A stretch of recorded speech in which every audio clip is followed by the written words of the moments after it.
Hello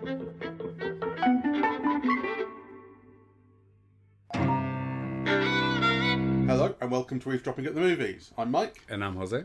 And we've just been to see Exit 8. Yes. I knew a little bit about this because this is based on a video game. I also ended up knowing a little bit about it before we started. Yeah. Because you told me. When we were deciding on things to watch, you said you were interested in this. I said, did you know anything about it? You said no, but it would be interesting because I told you it was based on this video game. And you said, well, that'd be interesting because you know the game and I don't know anything. Yeah. My expectation was that it wouldn't be very good. It's based on a very, very, very simple video game that might make a decent short film, I thought. Like, there's 10, 15 minutes in this, but you're going to have to expand this out pad this out in all sorts of sort of unsatisfying ways, I thought, to make it a feature. The feature is only 95 minutes long. It's on Perfect length. You're not going to get 3 hours out of this. I would say there is a bit of padding. I don't think it's a great film. It's sort of better than I thought it would be, and it's kind of interesting. I really liked it. Yeah? And I thought it was ingenious. I thought you were getting bored. That's what was my sense of it, but apparently not. No, I wasn't getting bored. I mean, obviously, you try to figure out initially, because, and you'll describe this better than I, but the game has 7 stages, right? So as soon as it began to get to 4 or 5, you think, how long is left? And then, of course, you forget that you could revert right back to 0. Right? Yeah. I mean, I could talk for a little bit about the kind of history of this kind of game. Sure. There's a lot that goes into it. So, the way that Exit 8, or The Exit 8, as it's kind of originally called, works, is it's in first person, you are stuck in a Japanese subway. Should point out as well, this is a Japanese film. Yeah. So, it's a Japanese-made game, it's a Japanese-made film, it's in Japanese, which I think gives the film a lot more credibility than it might otherwise have if it was just, Americans taking it and doing it. So, it's in first person, and you open your eyes in this very sterile, very blank Japanese subway corridor. There's the hum of the fluorescent lights. There's a big yellow poster on the wall that says level 0 with an arrow. And you walk forward, you go around a couple of corners, and you go through this very long corridor that's got posters on the left, it's got some doors on the right, it has a man walking around the corner from the other end towards you and past you, a man in a business suit. He doesn't look at you, he didn't do anything. This is faithfully recreated in the film. And then you walk through the other side, you walk through the corridor, get to the other side, and then it says 1. The poster's changed. And then you go through again. And then you go back and it says 0. So you're going through this loop, and sometimes you're getting a level ahead, sometimes you're not. And you see the instructions on the wall, again, faithfully recreated in the film, that say you're looking for anomalies. Okay? You need to take in the way that this corridor looks, and anything that's different, you turn back. If you see something different, you turn back, you go back towards the sign, and that's you done. You're on the next level. If you don't see anything weird, continue. And so it's just a game of spot the difference. It's that simple. This was released in 2023, the end of 2023, I think. I think it did very well with online streamers because it's something that it's a very simple game. It's very easy to interact with. There's no interaction. You're just walking. Your only choice to interact is forwards or backwards, and it's very easy for a chat, group of people watching the streamer to play along with. The streamer misses something. Did anyone in chat see it? That kind of stuff. They know what he's missing. All that. It's very entertaining to sort of backseat play this with someone. This game spawned a load of imitators. There's loads of games just like it. It also has its own sequel set on the subway train, rather than the platform. But this also has a history going back some 20 years almost. So there's what people are kind of familiar with. People who don't know video games, basically, I probably think of them as you kill people. And that's like your main interaction in a video game is how many people have you killed. That's basic interaction. And in 2008, this game is actually a mod of a game which is kind of like a homebrew project. It came out called Dear Esther, which was made by a guy called Dan Pinchbeck who worked at, I think, the University of Portsmouth, and he had a kind of sort of indie studio called the Chinese Room. And this was set on like a Hebridean island, and you just walked around this island. It was kind of broody and mysterious. All you did was walk. There was no interaction. As you entered kind of certain areas, like you maybe walked through a cave or something, lines of dialogue would play, and it was like poetry or someone telling a story about a car crash. Really weird, kind of atmospheric. It wasn't very clear. It wasn't very explicit about itself. And the game finishes with you having kind of ascended this mountain and got to like a radio tower, and that's kind of it. And this was sort of controversial because this was a game with almost no interaction. Games are supposed to have loads of things to do. All you're doing in this is walking. And it was derogatorily called a walking simulator. That's all you do. You walk. You simulate walking. But this developed its own kind of mini genre. There was a game called Gone Home, where you're a girl who's been away from her family. She comes home. The house is empty. And through kind of exploring notes that are left out and diaries and things like that, you kind of work out what's been happening since you've been away. Kind of a family drama. There's a game called The Vanishing of Ethan Carter, does similar things. What Remains of Edith Finch, which is really good. This became a genre. Then there was a game called PT, which stands for Playable Teaser, in 2014, I think. And this was made as a collaboration between Hideo Kojima, who is a very, very well-known figure in video games. He created the Metal Gear series, which are hugely influential stealth action games. He's also done a few other kind of games, but he's a big star in video game design. And Guillermo del Toro, who he was working with. Guillermo del Toro actually appears in Death Stranding, which is another Kojima game from later, as a character. They were working together, and the idea was they were going to make, I think, a Silent Hill game. Silent Hill is a Japanese horror series. So you're thinking, these big names, Silent Hill's extremely big and popular, Kojima big and popular, Del Toro from the world of film coming into this. And what this game PT was a sort of horror looping corridor. You walk through a corridor, there was like a radio playing, I think a phone ringing, pictures on the wall with eyes scratched out, flickering lights, a door that was just slightly open with like something creepy inside it. And then you walk through this corridor to the end, and when you got to the end, it looped back. And you kept on looping around, and then things would change in various ways. And this was enormously exciting, and there was like a lot of mystery in it. So this was this development of this idea of the walking simulator as something that you could connote horror with. The idea of the loop in it was very important. That, again, enormously influential. It actually disappeared off the PlayStation Store and stuff after a while because they got rid of it, basically, because the whole project ultimately got cancelled. And I think you can still buy PlayStation 4s that have this game installed for a lot of money because you can no longer actually download it. Right. So the consoles that still have it on, expensive, on eBay and stuff. Anyway, that all kind of leads up to this kind of development of the kind of subgenre of just walking around and not interacting with very much at all, which is kind of the antithesis of what you imagine a video game should be. It changed video games into something that was much more about experience of a world, as opposed to what you could do to that world. The other thing that goes into it, which is not strictly video game based at all, is the liminal space aesthetic.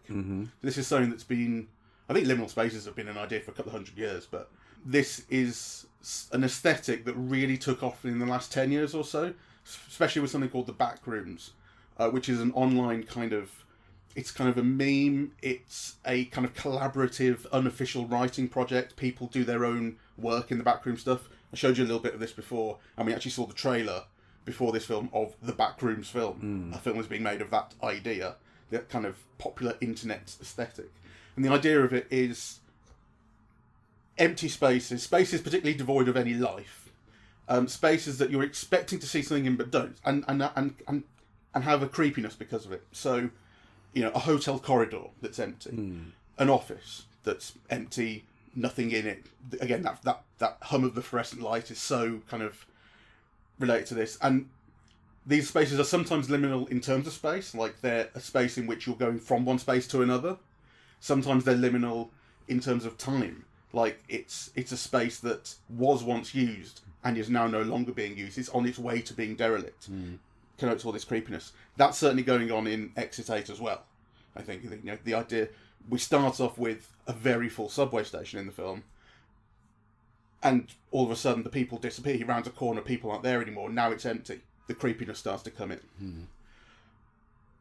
All of this to say, that is the setup for the film. Your main character has been through a busy subway, now finds himself in an almost unpopulated subway, and has to play this game himself. Has to find out, has to understand what anomalies are, how to detect them, and what is going on.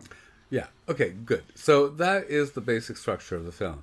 But I think, this is a film that's so ingenious, and that actually it has infinite possibilities, because the way that the film is structured is it begins on a subway, and it kind of creates this problem of conscience, or this moral dilemma, right? And once that moral dilemma is established, then you go through this corridor, and part of what you confront in this corridor is ways of dealing with this kind of moral dilemma, or ways of being judged in relation to this moral dilemma.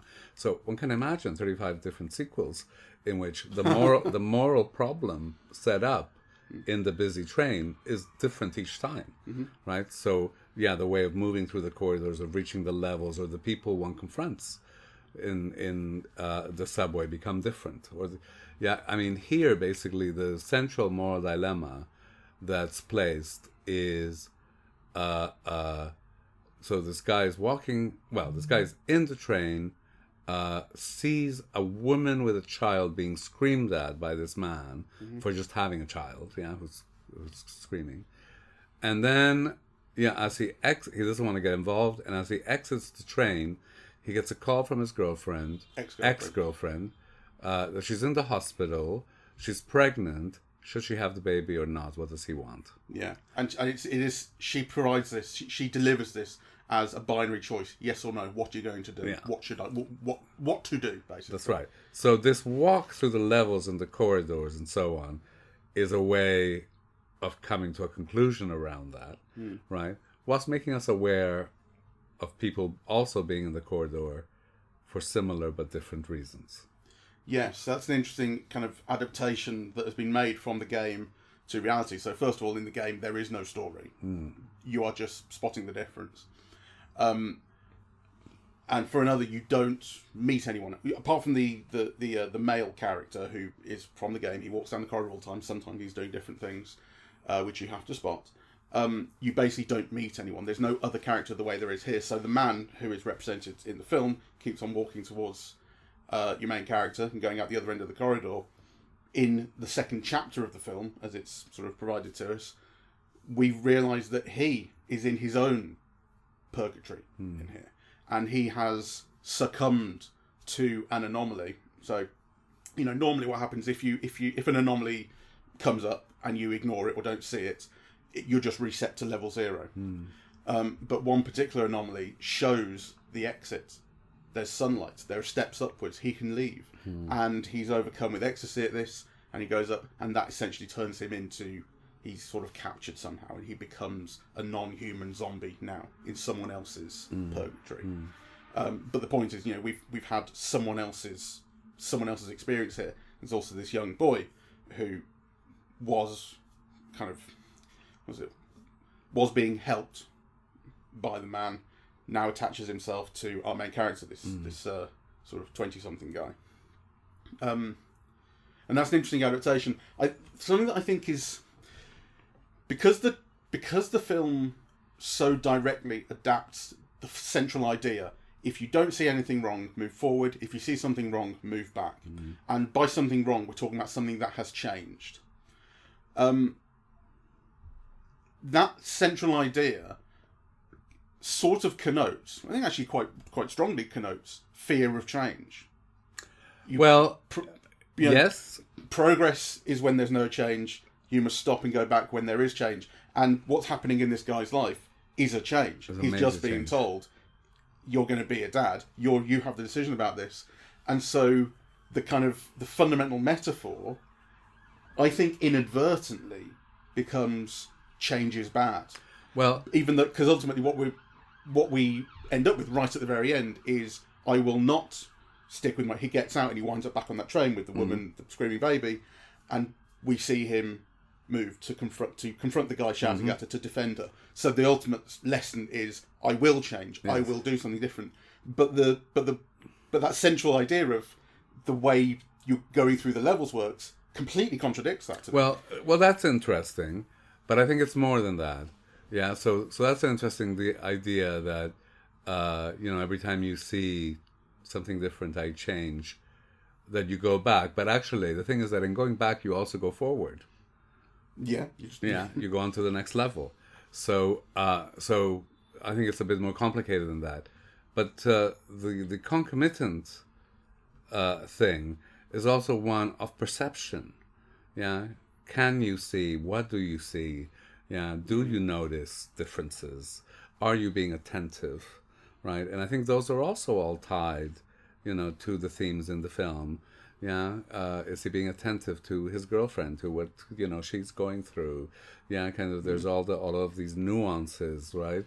Is he being attentive to the real world? I mean, as you say, we start off with a woman very unfairly being shouted at by a businessman on a train, and everyone there, including him, has their earphones in. He takes them out to look, puts them back in to ignore it. Yeah. Well, what's most fascinating about that, and symbolic, is that initially he is not represented. You're seeing everything through his point of view. It is literally a point of view shot, and a very long take that starts the film. Yeah, you see him only as a reflection in the tube windows, right? So he's entirely in his consciousness and shut off from the world, and with his headphones. And that's not how it ends. I mean, he's still with his headphones, right? But now the camera's representing him, not just his point of view. Looking directly at him from outside the train. Yeah, he's in the world, right? Not just in his head, where the world is impinging, on him. He just wants to be inside his own head, divorced from the world, and the world impinges. By the end, he is in the world fully. Yeah, so I thought that was all kind of ingenious. That is interesting. We might point out at this point the film is directed by Genki Kawamura. Never heard of him. Yeah, me neither. But I think he did a very good job here. Yes. I mean, I think it's kind of, it's a really intriguing film, because also all of the dangers that are posited by the corridor are kind of birth, abortion, or disaster, or sex imagery. Yeah, like blood, these rats, but they're like rats that are as fetuses, right? Yeah, so like human body part. It has that kind of imagery of that rat with the ear, very famously from some 25 years ago. But here it's amplified, and you have one with the ear, one with an eye, one with a mouth, and that becomes a screaming baby in this really fucked up way. Yeah, and also the mother figure. I mean, in some ways it's not, because I think there are two women that we see.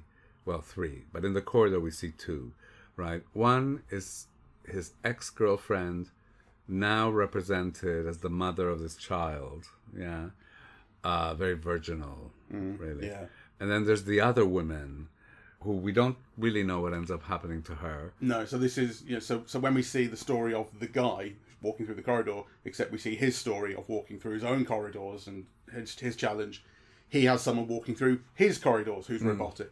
Who is this kind of young girl? She seems to be dressed in like, not quite school stuff, but like young Japanese girl aesthetic, but then they interact. Yes, they interact. So that's the girl you're talking about. And she kind of comes on to him, doesn't she?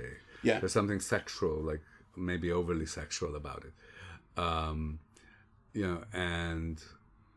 she turns out to be an anomaly. Yeah. I mean, that temptation's clearly part of what's going into that. And the bane of the robotic man is that his life is the same every day, that he goes to work, he goes on the subway, the repetition, the dullness, right? So the film has one central dilemma, but then there are these other social ones that are quite schematic, really. Yeah, but that kind of tie in some way to the central one. But I thought the central one was kind of really interestingly and complexly done, though maybe with a slight misogynist edge, or, certainly a too limited male point of view on it. Yeah, Yeah, go on. Yeah, well, it's all about the fear of being a father, right? Yeah. It is, and like I say, it is interesting, I think, to think about it in terms of change is to be feared, because so many of those changes, those anomalies that you describe, are babies screaming, as you say, the sound of a baby, those kind of fetal rat things, and there's no point at which you break out of this by fighting it. You follow it. You obey the rules. You don't say, no, I will not fear change. That's why I think that's just a very muddled kind of metaphor beneath it all, because I think the film ultimately is saying, embrace change, go, break out of your monotonous cycles and so on. But in order to get out of his monotonous cycle, he has to follow the rules in it. I think that's kind of muddled. But I think you're right about how the film separates, how it shows characters who have different challenges that they have to face, different central dilemmas, central issues, but they're connoted both through this this repeating corridor. Because I think it's so easy to think of it fundamentally as this is an issue of, especially when you start with everyone on that train is basically wearing a suit. So you've got the mum and the daughter and the baby, who are different, and you've got your main guy who's different because he's wearing sort of hoodie and young person stuff, but he's still going to his job. It's a temp job. It is slightly different. Everyone else is a businessman in a suit, and that's like really deliberate, right? So this is about the grind constantly, one day after another, always doing the same thing. And then when you get to the businessman's story, and the girl talking to him, she says that she's talking, and then she repeats it robotically. But that's what she's talking about. You have the one of the posters that is always on the wall is MC Escher's Mobius strip with the ants on it. So you have this idea of worker ants doing the same thing, going round and round the loop, all the way ending up back where they started and going round again. You see how ingenious it is? I mean, I think it's interesting so earlier today, we saw Mark Jenkins' Rose of Nevada, right? Which has kind of all this really rich and poetic kind of visual imagery. But which feels like overly self-consciously poetic. And also, to me, a film that doesn't really know how to dramatize or doesn't really know how to narrate a story in an exciting fashion. This one weaves the most simple and basic promise, and kind of, keeps the viewer in mind, How do you not bore them repeating this, we saw this and that and that and now that, and yet kind of, your interest is always engaged, really. So to me, it's kind of like a difference between someone who knows how to tell a story and someone who's kind of muddling through a notion of art, and thinks that whatever his personal expression is what's important. One has the artist's self-expression in mind, the other one has the audience in mind, and is very, very, very ingenious about using the possibilities of audiovisual storytelling to engage an audience, and to kind of to engage them, in complex ways. I mean, I would argue, that the film could be more complex, but some other director would have just made the corridor as a site of battles or, some other kind of spectacle, right? Like kind of, this has kind of more serious social issues at play. I think the film has done a surprising amount with what is very thin source material. I don't think it's a really, really rich film. I think we are getting kind of more out of it than there may be in some respects. I mean, those ideas that we're discussing are definitely in there. But I think it is also, I don't think I'm wrong to think of it as having padded itself out a little bit as well. It has padded itself out because I think the woman who is in the struggle of the boring man is unnecessary. I'm not sure what she adds, really. But I think the boy, the businessman, and the father-to-be, are very rich interacting together. Because also a fear of fatherhood is becoming that dull businessman who's trapped into, Yeah. Yes. Well, in fact, that's an interesting thing, because I wondered what might be made of this, because when you see that young boy appear, he's some 5 or 6 years old, you start thinking, is he, or at least I start thinking, is he our main character when he was young? Is he his son from the future? Which is sort of kind of implied, certainly plays out as that at points.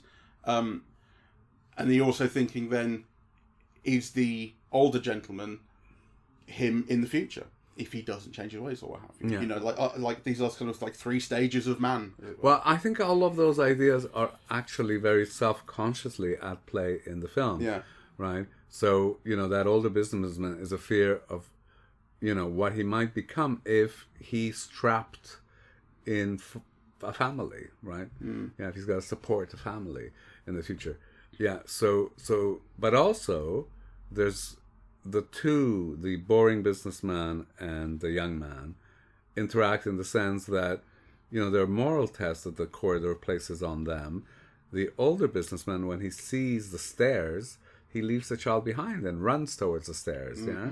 Kind of, the younger man saves the boy. Yeah. Right? So, And the older man is someone who absolutely is able to be tempted. Yeah. He would have been tempted by the girl had she not suddenly snapped and gone robotic on him. Exactly. And you realise, oh, no, this is all going wrong. Who knows what might have happened. Yes. Sort of thing. But, and so, when he sees his way out and the kid knows that the kid doesn't speak, and he doesn't sort of indicate very much, but he's not going with him. He's staying there, and he doesn't, he doesn't pay attention. That doesn't take a lesson from that. He ignores him and leaves him behind and pays the price for it. Yeah, and the boy doesn't speak at that point. He'll speak later when he becomes more comfortable with our main character. Yeah. So, which also is interesting. At which point does the child speak? How many questions and what questions are necessary for the child to speak? Right? Because, again, the older man has a kind of a more bullying way of speaking to the child, yeah? Question that I kind of raised on the child is, what did he do to end up there? I mean, because he is a child, sort of the adults, when you're an adult, you're able to have moral failings or moral dilemmas to face. As a child, you're really not, or you shouldn't be, sort of punished by being put in subway purgatory for that. You kind of wonder, and ultimately the child, he goes the right way one corridor, and we don't see him again. He has gone the right way, but we don't see him leave. We don't see what becomes of him. We don't know if ultimately he was like some part of the corridor that was placed in there to test our man. But I mean, we are given a reason why he's in the corridor, though also it is suggested that he is a figure in other people's moral dilemma. I mean, we're not so the reason why he says he's in the corridor is that he ran away from his mother, hoping that she would follow him, right? Yes.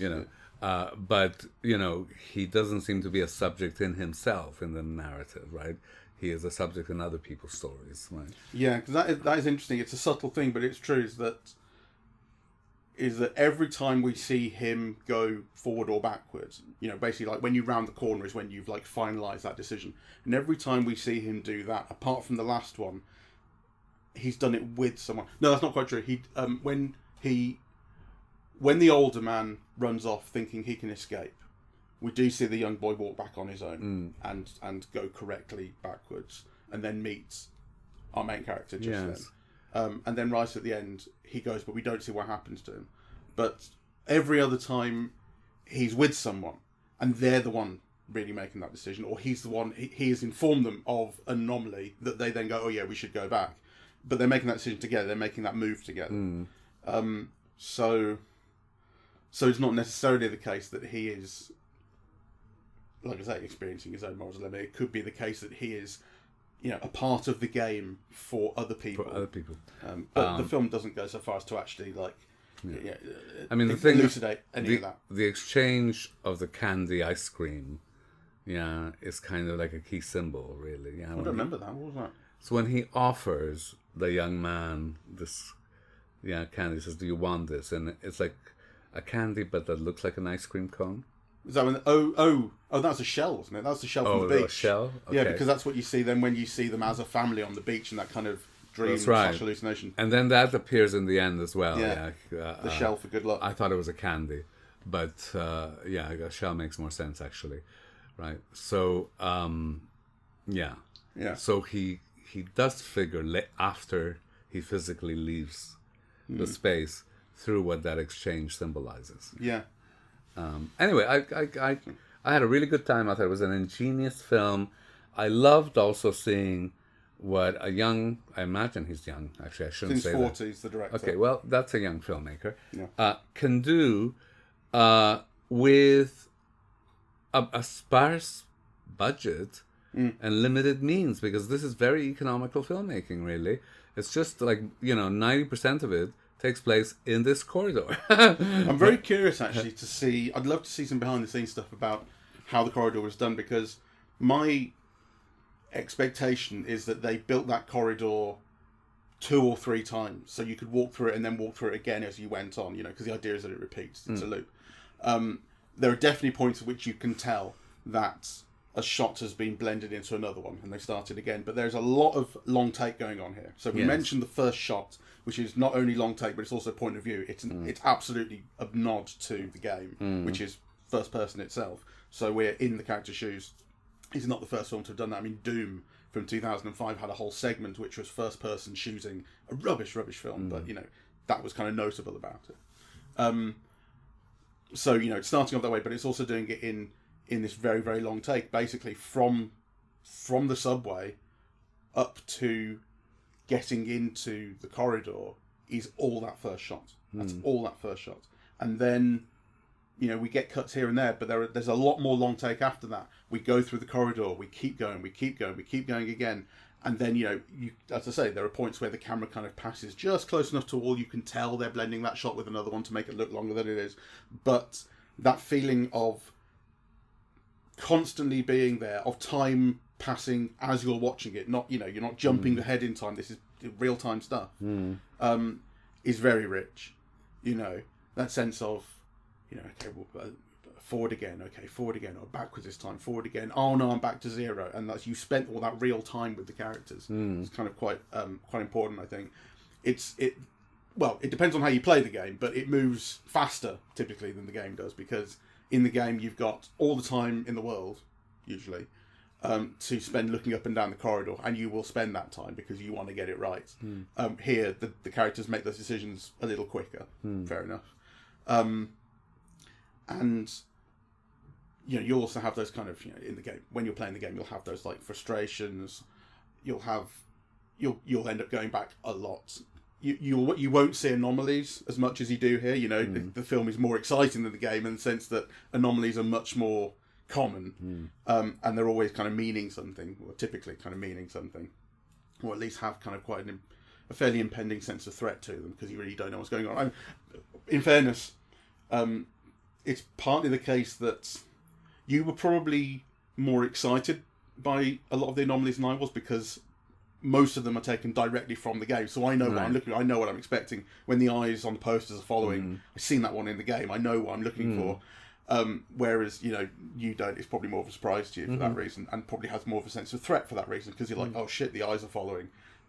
So for me, that comes across as a little less exciting, a little more banal, but that's just my experience. I've played the game. I mean, that is actually really fundamentally interesting to me, because I think I had some parts where this is a little bit boring. You clearly didn't, and I think fundamentally that has a lot to do with, not only, but it has a lot to do with the novelty that this has for you, which it lacks for me, because I'm familiar with the source material. My reason for wanting to see it was how interesting that Cineworld is programming, what looks like a low-budget Japanese, maybe art horror film or something. Yeah. Right? That was my take on it. So I thought, if Cineworld is programming it, it must have something of interest in relation to all the other Hollywood products, basically. So it does. Yeah. It does. I mean, that was my only reason for choosing it. It's made some $40 million, well, which really is good. really big, by the way. And actually, so interesting that we saw this with a pretty full audience. I mean, when we say full audience, we're always talking like up to half of the seats are filled. Yeah. You know, full is like Black Panther. It was a 5:00 screening, and I would say, I don't know, there was probably like 80 people there, which is really good. Yeah. Yeah, it was in one of Cineworld's smallest screens. I'd say it's more along the lines of maybe 30 people. But I mean, like I say, because it's a small screen. But for a film that size, you know, because when I was booking the tickets, you'd see all the seats that are taken. And you're like, wow, that's a lot of seats that have been taken here. And you go, how many of these people are familiar with the source material? Yeah. Maybe a few, right? Okay, like people are gamers, people are internet savvy. They may have seen this. Some people will just be there because it's a horror film. Because it's a horror film, they've seen the trailer, it looks kind of interesting. But for whatever reason, this really got an audience that I did not expect to see. I did not expect to see that many people. Yeah, and particularly at that time of day. I mean, so no, it kind of it's a film that's kind of, I think, without making too great acclaim for it, it's a film that's interesting in all kinds of ways and rewards viewing, really. And I think one final thing is for me, the idea that a game like this has an adaptation is so interesting. Well, not just that it has an adaptation, but that it has infinite potentials. but what I mean is that you know, video game adaptations in cinema have a long history, and they've almost never been any good. But they've always been big games, right? So we saw Uncharted a couple of years ago. That is a massive property for Sony. You know, it's a huge that cost billions of dollars to make those video games.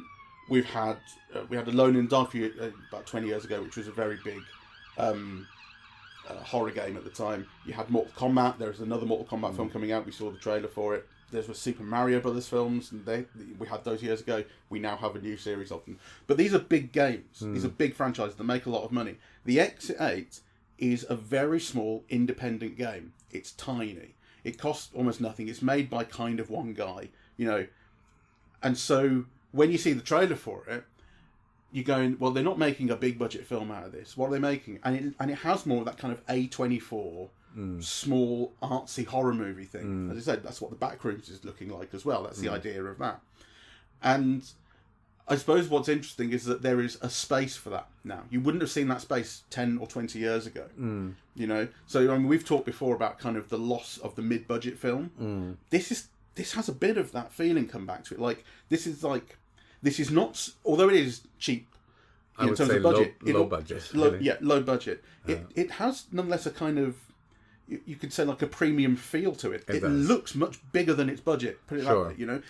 I don't know what its budget is. That's true. You know, but, what we imagine its budget might be based on the kind of the number of actors in it, and the fact that it's a Japanese film. Yeah. But you're right. We don't actually know. And the number of sets and But but you know, it is very beautifully, professionally made. It looks great. It moves great. It's ingeniously shot. It has this high quality sheen about it, which you would not ordinarily associate, I think, with. I know, it's just something that, like I say, that kind of A24 space. A24 has become kind of a byword unto itself for this kind of mid-budget horror that has a premium sense about it. That's what this is. It's very surprising to me. I was listening to a Pedro Almodovar interview where he was with his brother, who's his producer, and talking about how he always does what he wants. He always makes what he wants, but he's always pragmatic, right? So he says his films never cost much. And, you know, why don't his films cost much? Well, because they're generally about people, and generally about people in living rooms or bedrooms or, kind of, there's not an expensive a special effects sequence or a battle scene or ships or and I thought, by that criteria, this is even like less expensive because it doesn't take place even in rooms. It takes place in a corridor, right? I mean, it obviously does have, you know, spectacular moments of flood, you know, the rat sequence and so on. So I'm sure those things were more expensive, but it's kind of, you know, ingenious use of these spaces, really. I have a figure here from themoviedatabase.com. I don't know where they got this figure from, but the budget is quoted as $1.4 million. There you go. Tiny. I mean, That's nothing. yeah. You know. Yeah, it certainly looks much, much, much, much better than that. Yeah, absolutely. It looks amazing. In fact, this is something that we said about the last Japanese import film that we saw, which was Godzilla Minus One, which, you know, was made on a shoestring compared to your American Godzilla movies, and look comparable, look better at times. Yeah. And you're going like, where the hell is this money going in American cinema? Exactly. It's not just on the actors, although it is a bit, you know, but it's you know, it's being wasted somewhere. Yeah. All right. On that note, I really recommend this. Yeah. Yeah, I'm surprised that I recommend it. Yeah. But it's a decent movie. Yeah. So thank you all very much for listening. We're eavesdropping at the movies, and we are on Apple Podcasts, Audible, Spotify, SoundCloud, YouTube, and YouTube Music. On social media, we're on Facebook and Twitter at Eavesdrop Movies, Blue Sky, eavesdropping.bsky.social, and Instagram, eavesdropping at the movies. And the website is eavesdroppingatthemovies.com. Thank you very much. Bye-bye.